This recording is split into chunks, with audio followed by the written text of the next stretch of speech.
एक ऐसी जांच जो असल में बीमारी पकड़ने के लिए बनाई गई थी, आज वही समाज में सबसे बड़े अपराधों में से एक है। लिंग जांच, सेक्स डिटर्मिनेशन, यानी ये मालूम करना कि बच्चा लड़का है या फिर लड़की।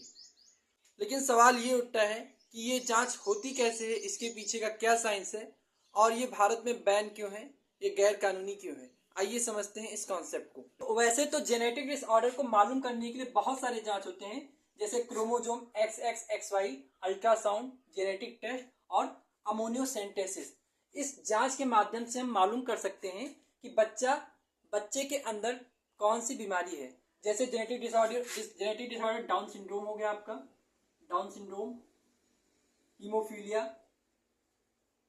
हीमोफीलिया की बीमारी है, या फिर सिकल सेल एनीमिया है, जो कि पीढ़ी दर पीढ़ी अपने माता पिता से बच्चे को मिलती रहती है।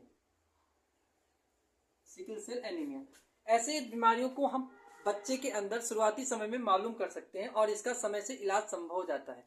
लेकिन एक ऐसा जांच जो कि इस बीमारी को मालूम करते समय ही बच्चे के लिंग का निर्धारण भी कर देता है, यानी कि बच्चा मेल है या फिर फीमेल है।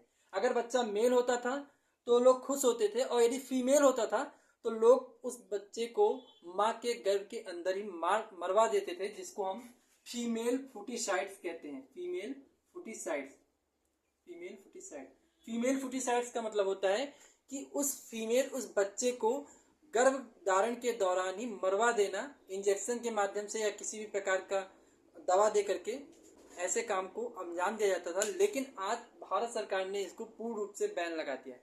कैसे होती है जांच? सबसे पहले अगर हम समझें तो माँ के अंदर एक फ्लूइड पाया जाता है जिसको हम कहते हैं अमोनियोटिक फ्लूइड। ये अमोनियोटिक फ्लूइड कहाँ पे होता है? जहाँ पे बच्चा 9 महीने तक माँ के गर्भ के अंदर होते हैं, उसके चारों ओर एक हल्का पीले रंग का एक तरल पदार्थ होता है, जो कि माँ के गर्भ में बच्चे के चारों ओर भरा रहता है।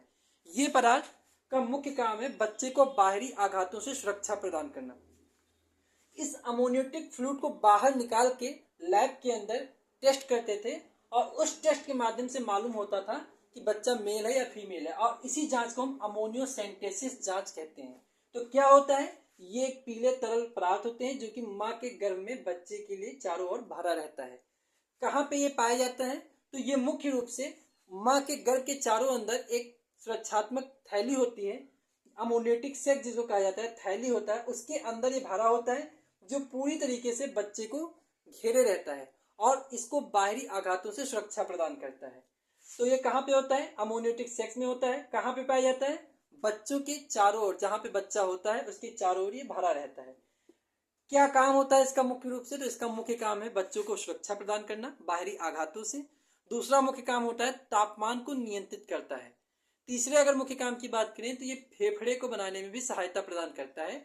और लास्ट पॉइंट जो आता है, बच्चों के मूवमेंट में भी मदद करता है। जो बच्चा हिलता डुलता है उसके अंदर महसूस जो होता है कि बच्चा हिल रहा है, पैर उसके हिल रहे हैं, ये अमोनियोटिक फ्लूइड के माध्यम से ही संभव हो पाता है। तो मूवमेंट में भी ये मदद करता है। लेकिन अब सबसे बड़ा प्रश्न आता है कि आखिर इस फ्लूइड का प्रयोग करके बच्चे का लिंग निर्धारण कैसे होता है। अगर हम बात करें तो अमोनियोटिक फ्लूइड कैसे थे? फ्लूइड को बाहर निकाला जाता था इंजेक्शन के थ्रू। डॉक्टर लोग उस फ्लूइड को बाहर निकालते थे टू चेक जेनेटिक डिसऑर्डर, किसी भी प्रकार की आनुवांशिक बीमारी को मालूम करने के लिए। वो आनुवांशिक बीमारी क्या थी? जैसे sickle cell anaemia, Down syndrome, haemophilia, यहाँ तक कि कुछ मामलों में कैंसर का भी पता किया जा सकता था। लेकिन इसको कब परफॉर्म करते थे? Was introduce perform to 14 to 18 week of pregnancy. जैसे 9 महीने का माँ का गर्भधारण होता है, 9 मंथ की प्रेगनेंसी होती है, उसमें से जब 14 से 18 हफ्ते की प्रेगनेंसी आती है, 14 हफ्ता 40 वीक से लेकर 18 वीक की जो प्रेगनेंसी होती है, उस दौरान अमोनियोटिक फ्लूइड बहुत अधिक मात्रा में होता था। उस वीक्स के दौरान इस फ्लूइड को बाहर निकालते थे और इस जांच को करते थे। तो 14 to 18 वीक की प्रेगनेंसी जब होती है तो इस जांच को किया जाता है। लेकिन लिंग का पता कैसे चलता था? तो इसके लिए क्या होता था, जो गर्भ में बच्चा पल रहा है उसमें एक फ्लूइड है अमोनियोटिक फ्लूइड, उस फ्लूइड को बाहर निकालते थे थोड़ी मात्रा में, जिन्हें हम अमोनियोसेंटेसिस टेस्ट कहते हैं। थोड़ा फ्लूइड बाहर निकाला जाता है, और इस अमोनियोसेंटेसिस टेस्ट में एक फ्लूइड में कुछ मात्रा में कुछ सेल्स मौजूद होते थे, और उस सेल्स को जब हम अध्ययन करते थे, जब उसका टेस्ट किया जाता था, लैब के अंदर रिसर्च किया जाता था, तो उसके अंदर क्रोमोजोम पाया जाता है, और उस क्रोमोजोम को एनालिसिस करने के दौरान ही हमें मालूम पड़ता था कि बच्चा मेल फीमेल है या फिर मेल है। यदि एक्स एक्स क्रोमोजोम है तो लड़की होता है और एक्स वाई क्रोमोजोम है तो लड़का होता है।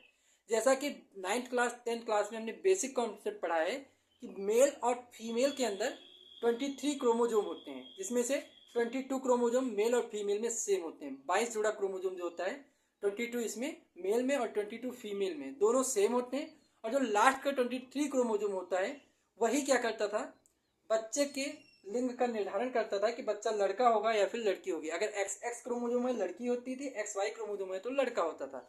ये चीज आप बहुत डिटेल से पढ़ते हैं जेनेटिक कॉलेज चैप्टर्स में।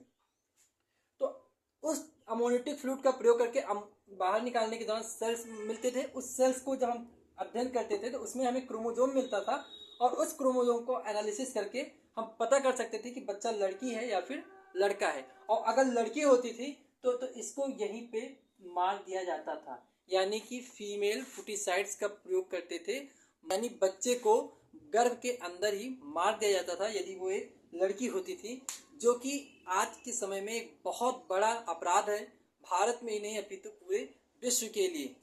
जिस प्रकार फीमेल फुटीसाइड्स के केस बहुत ज़्यादा बढ़ गए और भारत सरकार ने इस समस्या को बहुत ही गंभीरता से लेते हुए इस जांच पे पूरी तरीके से बैन लगा दिया, यानी अमोनियोसेंटेसिस जांच भारत में करना पूर्ण रूप से गैर कानूनी अपराध है। इस जांच को करने वाले और करवाने वाले दोनों व्यक्तियों को सजा या फिर आजीवन कारावास हो सकता है। It was banned in India for sex determination in case of female foeticides. आप कल्पना कीजिए कि जिस बच्चे ने अभी इस दुनिया को देखा नहीं है, इस समाज को जाना नहीं है, उसको सिर्फ इसलिए मरवा दिया जाता है क्योंकि वो एक लड़की है। क्या हमारी सोच इतनी बड़ी हो गई, या फिर हम अभी भी उस पुरानी परंपराओं में या पुराने सोच में ढले हुए हैं कि आज हम इस प्रकार के कार्य को अंजाम देते हैं।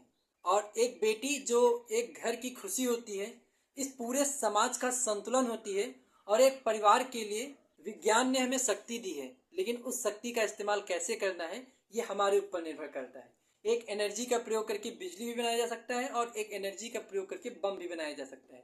तो ऐसे ही आप इसका प्रयोग कैसे करते हैं ये आपके ऊपर निर्भर करता है। आई होप आपको ये वीडियो पसंद आई होगी। वीडियो को ज़्यादा से ज़्यादा शेयर कीजिए, पढ़ाई करते रहिए। All the very best. Thank you.